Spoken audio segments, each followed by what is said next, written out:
Hello,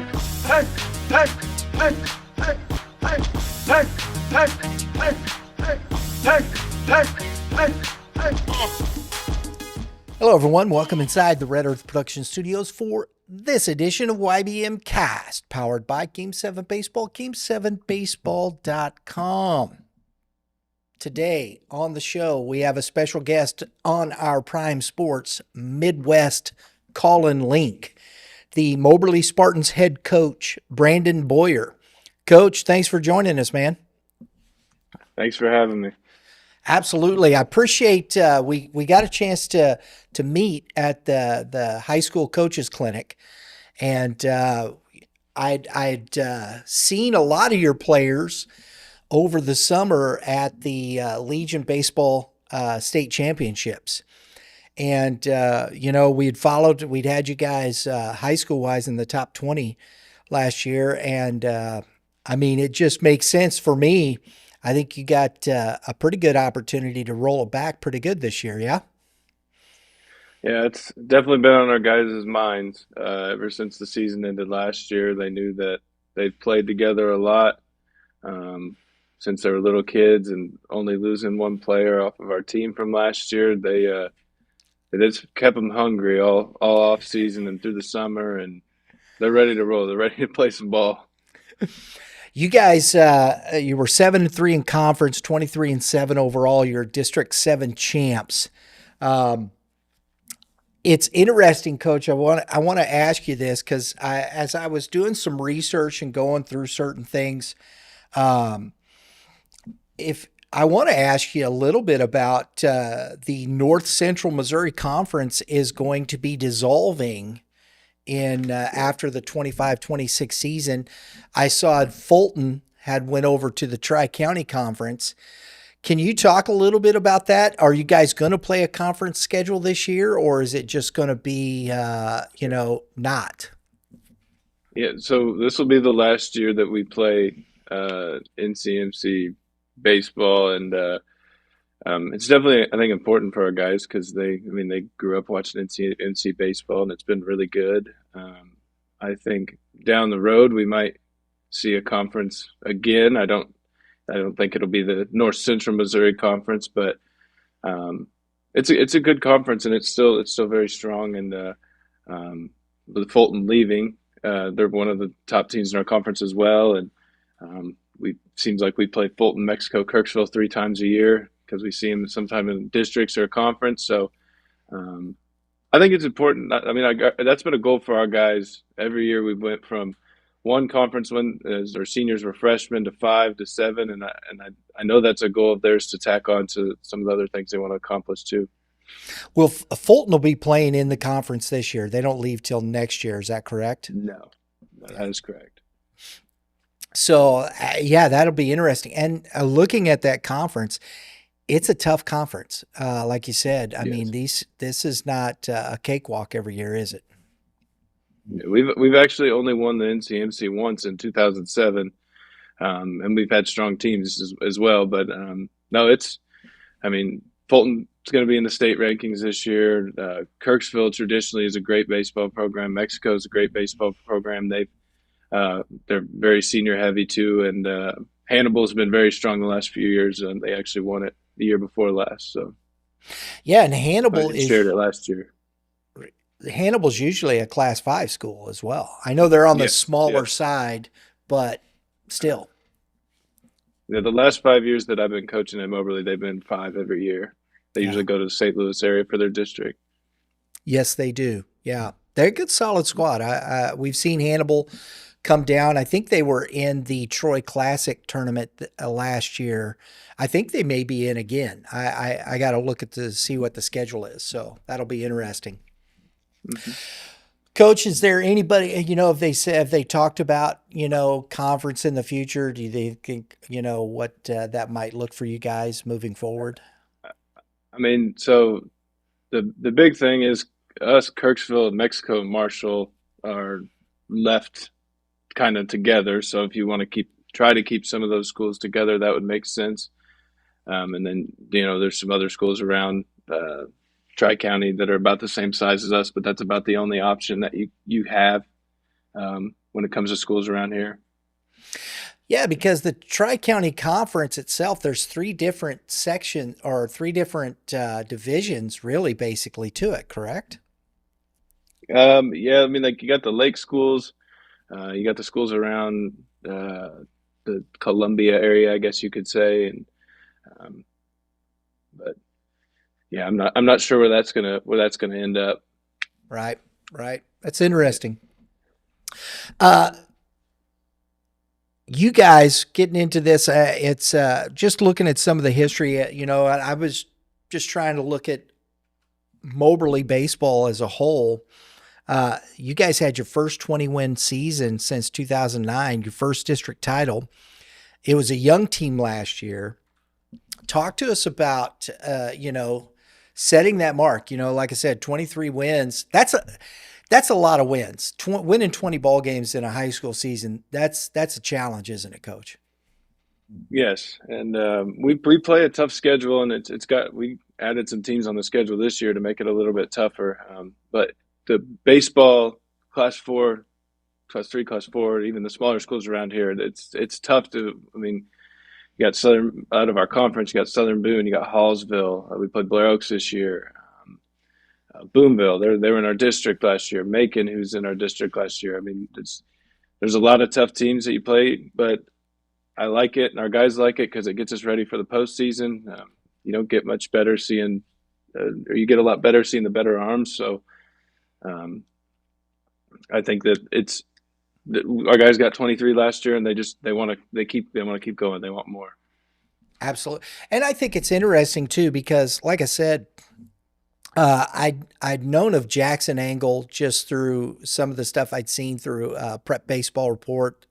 He had, done some showcase stuff, but I really got to see him last year playing for the Moberly Sixers, the Legion team, along with some of the other teammates, Cade Baum, Carson Fletcher. Uh, they had a good run. And I think it's interesting this team all playing together.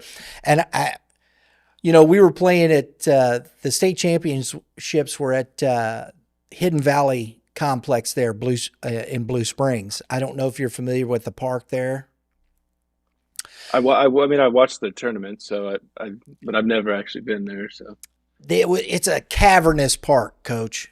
It's big. It's a big league ballpark, and all weekend Jackson, I think, was the only one that hit a home run out of that park. Ball was crushed. We'll put it that yep. way.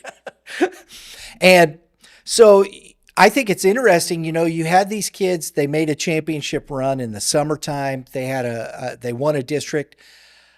What do you think that does for their confidence moving into their senior year? Well, obviously, it makes them confident, and some of them have different ways of showing it. But I think the biggest thing with the confidence too is, like you said. I mean, Jackson, Carson, Cade, Mitchell, those guys have played baseball since they were little guys together, and I think that they care about each other so much, and they're brothers, and I think that they've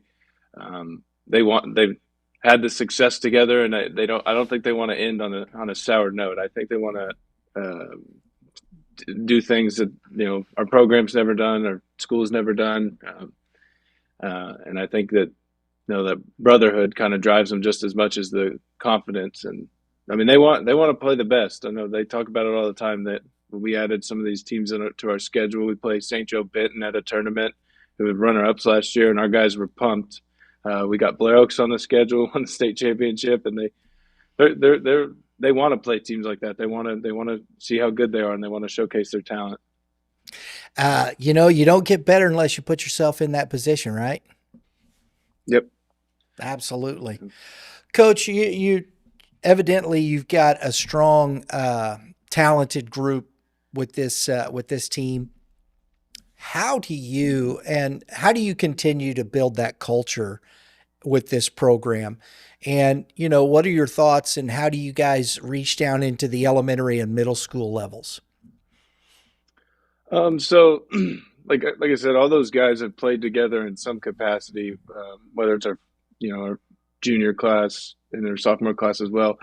We have a local league here where all of them start out called the Moberly Midget League, and but on top of that, a lot of those guys play in the travel teams together. I mean, some of our guys play with teams in our conference, so we go play them as well.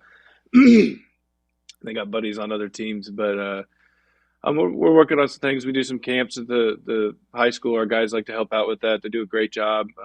They just love the game, and they love helping the kids out and making them better. And one of the things with the success that we've had is we hope that it makes more kids want to come out and watch the games, be a part of the program,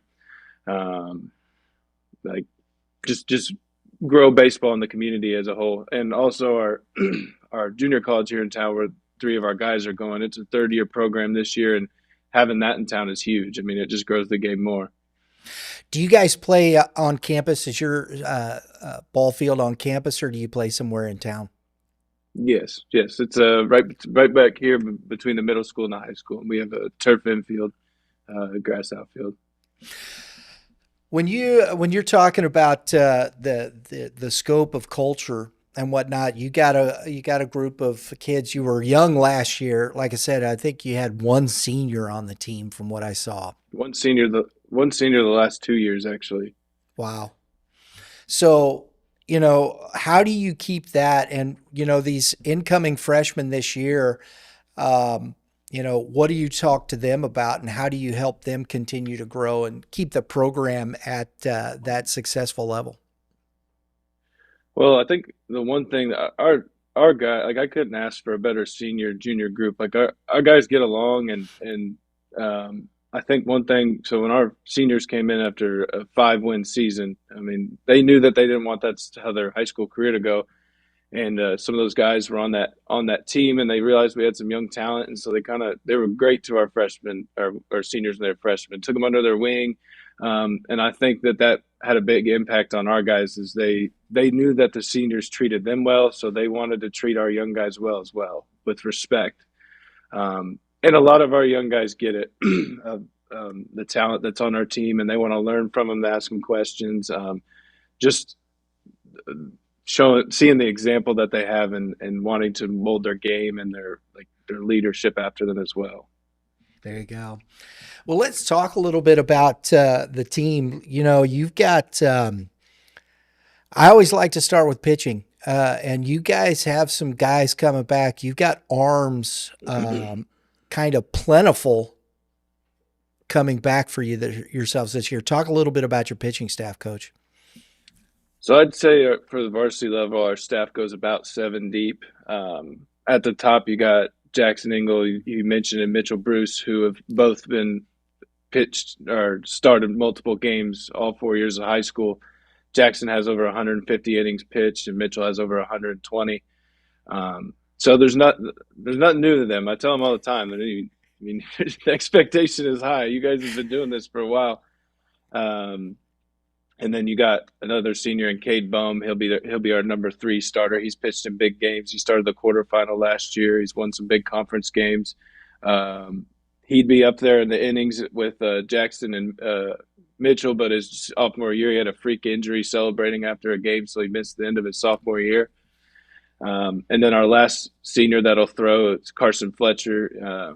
Him and Kyler Fanning, who I'll talk about in a minute, they get the fun role because they get a start here and there throughout the week, but then also someone starts getting a little wild, getting a little tired, stand there at third base and say, you better be ready to throw because you might be coming in. So they get to come in cold a lot. They probably hate me and Coach Vestal for doing that the last few years. And yeah, Carson, I mean, he's bold. Him and Jackson they just want to get you out, and Mitchell's the same way. Cade's the same way. They don't care who they're facing. They've gone up against the best, and they like the challenge. And then we got three juniors: Kyler Fanning, Max Richardson, Nolan Samuel. Kyler's thrown the most innings out of him. He's gotten some starts. He's the same way. We've thrown him out of the pen, straight out of center field. And I mean, one of the reasons when we added games this year, when we talked as a coaching staff, is do we have the arms to do it? And we think we have the arms to play as many games as we want, because we also want to face good arms. So Um, there's some, I mean, some of those guys at the bottom end, they just haven't got as many innings because of the guys in front of them, which is, it's a good problem to have, but we're like try to get those guys some more innings. It I think that's the biggest key, like you said, if you got the depth, then that's when you can go. But if you don't have that pitching depth, it's hard to put yourself in that kind of schedule, isn't it? Yeah, I mean, I've I've been on a staff where your arms get really thin and you get into a spot of being like, how are we going to even finish the game at this point? I mean, who the heck are we going to throw out there? So it's a nice luxury for sure. And it's not, and I think that's another difficulty here. And a lot of times, we're over in the St. Louis metro area. We get a little spoiled sometimes because you have the bigger schools and you see a lot of kids. But how many kids will you have come out for baseball in a year? I mean, so our numbers have grown. We have five seniors, four juniors, and then we have large sophomore and freshman classes. So this year we'll probably have about 30. I think last year we kept around 24, and then when these boys were freshmen, I think it was upper teens. So it just depends on the year how many you have. And so, and that basically you split that up and you have the varsity and a JV squad, correct?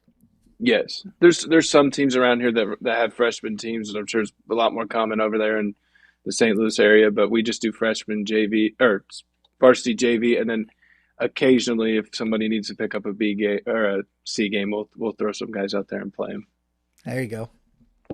Talk to us a little bit about defensively. It looks like you got plenty of guys to catch. Um, and who's going to be that guy behind the plate when you start setting up defensively, being strong up the middle? Everybody knows you got to build that up the middle and out. So who's that guy that's going to be behind the plate for you? So Drew Smothers is a sophomore, and he kind of took the reins at the end of the his freshman year last year. He had caught here and there. He caught almost every JV inning. But we moved Max Richardson to first base and kind of gave the full reins to Drew, and he did a great job. He's really really smart. I mean, he's a catcher through and through. He throws it well. He just needed to get some confidence throughout the year to be ready to take over. And um, we work with him a lot with handling our pitching staff. That's something Max did a great job of, and helping Drew with it as well. Is you got to have a relationship with those pitchers and give them feedback because you know it best. I mean, you got the best seat in the house. And then offensively, he really took some strides too. So it was a no brainer to have him back there. That's kind of nice when you got a sophomore gaining that experience, especially with senior heavy pitchers, guys that know what they're doing. That makes a big impact, doesn't it? Yeah, yeah, and no, he's a quarterback too, so I think that helps a little bit because I mean, when the ball's always in your hand on the offensive side in football. I think that helps quite a bit. Ah, there you go. There you go. We were able to see the junior Ashton Hunt. I think he played a lot of center field for the Sixers.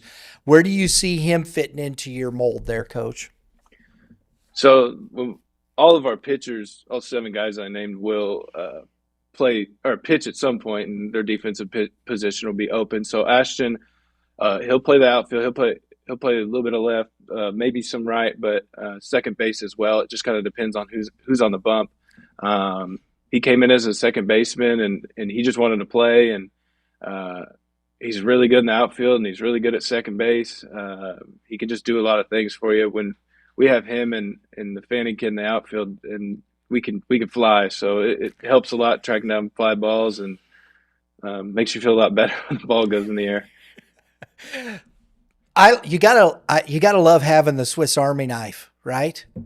Oh yeah, oh yeah. It's fun to, especially when maybe someone's arms hanging. You never know what's going to happen in the season, and just having those guys to be able to put anywhere just makes things a lot easier as a coach. So I believe it's Jackson that plays shortstop when he's not on the mound for you. Yeah, Jackson will play short, and then if we really need to, we can put him behind the dish. Oh yeah, yeah, yeah. That makes sense. Nolan Samuel is a kid that we saw, and you saw we're talking about pitching. Where do you see him fitting in defensively, Coach? So he'll play second base and short, and then if Fletcher goes to the mound, he'll play third base. So he's our utility infielder, and I mean Jackson is a phenomenal defender, and when he pitches, we weren't sure who was going to play shortstop last year, and Nolan came into that role, and I mean we didn't really miss a beat at our shortstop position, which you mentioned earlier is such an important position, but when you take Jackson to the bump and put Nolan there and not much changes, it's really nice to have. There you go.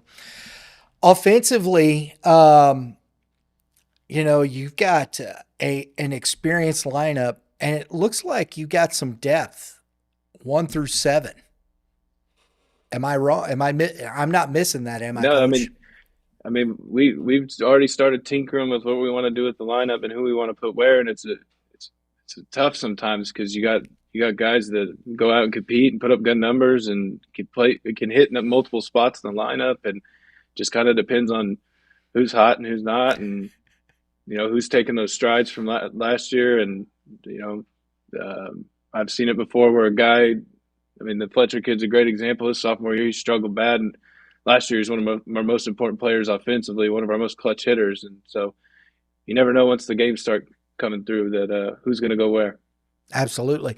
Who are some of the sophomores that are you think will make an impact? I know it's hard. You're getting ready for tryouts, but who are some of the guys you think you might be looking at there, Coach? So the Smothers kid, like I mentioned, Hmm. he's a sophomore, and I mean, we just look for him to keep making strides. I mean, we already know how good he is behind the dish, but offensively, he could make some jumps and do some big things for us. And then we have another kid, Caden Abel. He's literally that utility guy that you were talking about. He can play outfield, he can play infield, he can play behind the dish if we really need him to. He's quick. Last year as a freshman, he was our runner, so he has experience there, and I'm looking to him to be one of those guys that if someone's struggling or someone doesn't have the right attitude, if you can go play any spot. I mean, I want you to be that guy. But we have some other freshmen, Gabe Rundy. He'll run for us a little bit too, and then some other threes, Demarcus Boone, Grady Bohm, Hayden Dock, some of those guys to make some jumps and hopefully get into a spot where if we need to call on somebody, they can be ready.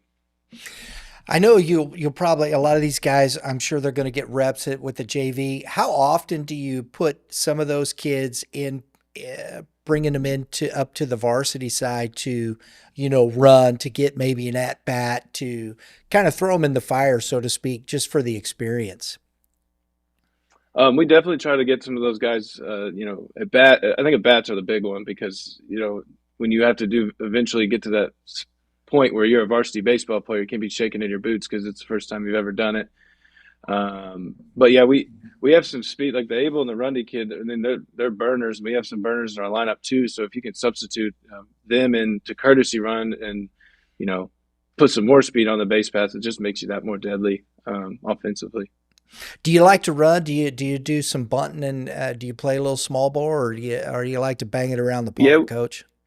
we do some of that. I mean, the Fanning kid at the top of the lineup. I mean, I don't have it written down, but he had to have been top in the state in stolen bases last year. I mean, he can absolutely fly, and he's smart, and he can do it on his own. And I mean, anytime you can get someone on base and get them to second and third straight into scoring position, it's nice to have. And the Hunt kid's the same way. I mean, having those two in the lineup to put pressure on the defense on top of putting the ball in play is awesome.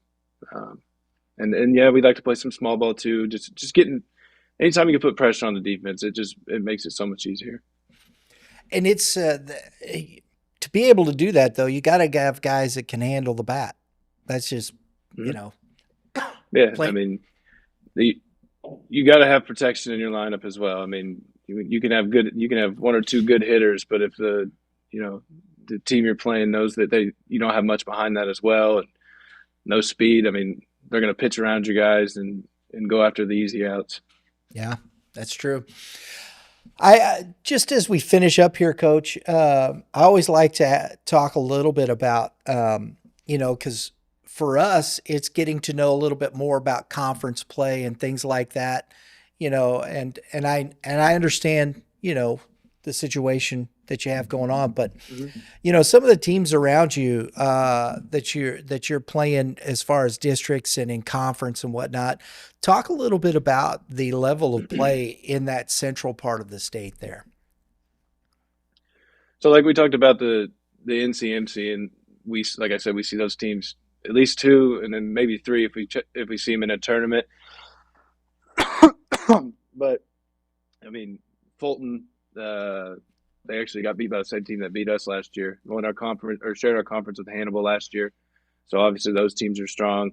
I mean, the close to our area, one of the best programs in the state, Southern Boone. I mean, we will face them maybe two times. I mean, typically for our district, we usually go north, and then those schools stay closer to the south.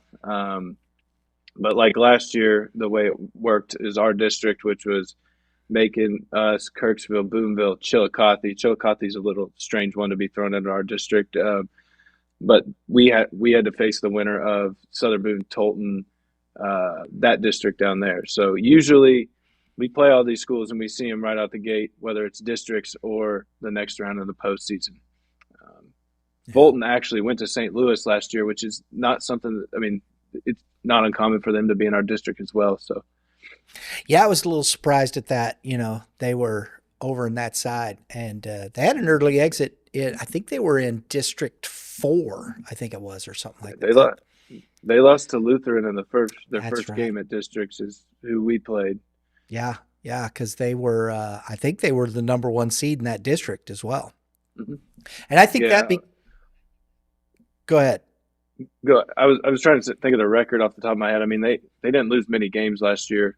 Mm-mm. Um, I know No, that they were ranked. They were ranked going into the postseason too. So yeah. being the one We, seed. when you guys, and that makes it a little difficult because I was looking at the district, and your seeding, because I think there was only one other team with you in your district that you play in conference. How difficult does that get in the seeding process? So the big thing with us is as the year went on, and we played them early in the year, we knew that that Boonville game was going to be pretty important. Just playing them once because it was going to determine a seed. But when you play Kirksville multiple times, I mean, you get a chance to put your resume out there. Same with Macon, we only played them once, and then none of the teams in our district, I believe, played Chillicothe. Kirksville might have late in the year, but I mean, it's tough to see the team that you never see or don't have really common opponents with. So that's difficult. And then just being like a five-team district like we had, it was crucial to get a good seed. You don't. I mean, having a bye is always awesome. Save some pitching and get to see some other teams play. Yeah, absolutely. Well, Coach, we appreciate you taking the time today to chat with us about your program and talk with us about your players. I'm looking forward to it. I think you guys got a heck of an opportunity this year to make some noise. I appreciate you having me on, my guys. They like watching your stuff. They love the coverage that they had over at that Legion tournament.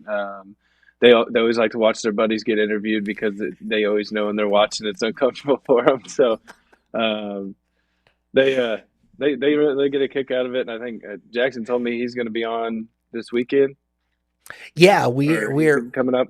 yeah, we got a player spotlight scheduled with Jackson Engel. I've been following him for quite some time, and he's just a heck of a good baseball player.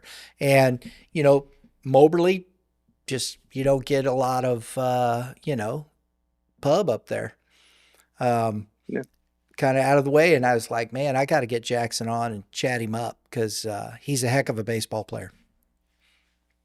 yeah, I think it's awesome. I mean, you asked about Central Missouri. The baseball down here in the Class 3-4 level is it's really good, and we always like to see how good we are and play some of the schools that come out of the bigger cities, and it's always fun. It's always fun to play teams that you're familiar with, but it's also fun to play a team you've never seen before. Um, it didn't work out in our favor last year, but it was nice to we played two Division I kids, and one of them is playing at Lindenwood right now, so it's always fun.